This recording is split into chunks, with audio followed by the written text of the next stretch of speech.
آپ کی عظمت کا اعتراف کرتے ہیں، یہ صداقت کی دلیل ہے۔ الحق ما شہدت به الاعداء، حق بات تو یہ ہے کہ دشمن گواہی دے۔ دشمنوں نے اسلام آپ کی سچائی اور امانت داری کی گواہی دیے ہیں۔ ابو جہل، ابو لہب اور عقبہ بن معیط، اس قسم کے بڑے بڑے ظالموں نے پیارے نبی علیہ السلام کی آپ کی ذات مبارکہ میں، اخلاق کے سلسلے میں، آپ کی بددیانتی یا جھوٹ کے سلسلے میں یا ازدواجی زندگی کے مسائل پر کبھی حرف نہیں اٹھایا، جبکہ اس دور کے موجودہ لوگ تھے۔ ماں عائشہ رضی اللہ تعالیٰ عنہ کے نکاح کے تعلق سے کبھی حرف نہیں کیا۔ نبی علیہ السلام کی ایک سے زیادہ بیویوں پر کبھی انہوں نے گفتگو نہیں کی،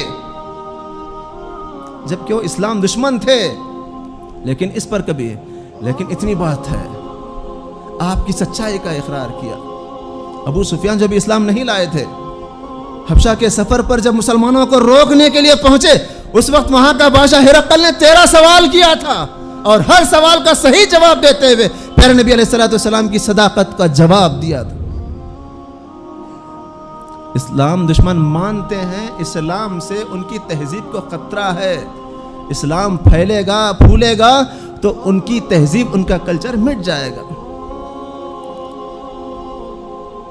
اسلام کی اتنی ساری مخالفت ہونے کے باوجود اسلام زندہ ہے۔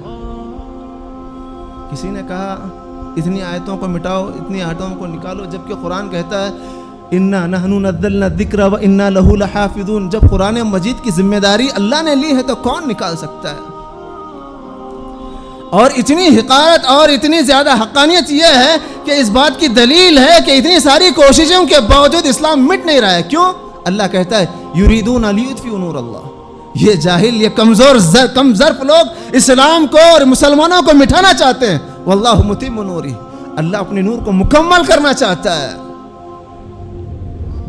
اسلام غالب ہو کر رہے گا، مغلوب نہیں۔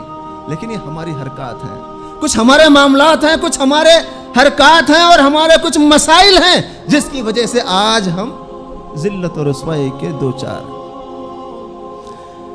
جتنا زیادہ اسلام اور مسلمانوں کو دبانے کی کوشش کی جا رہی ہے، اگر اس میں سے صرف اور صرف 5% اگر کسی دوسرے دھرم کو دبانے کی کوشش کی جاتی تو اس کا نقشہ زمین سے نکل جاتا۔ لیکن اسلام کی جو حقانیت یہ ہے، اتنا سب کچھ ہونے کے باوجود اسلام زندہ ہے، انشاءاللہ اسلام زندہ رہے گا۔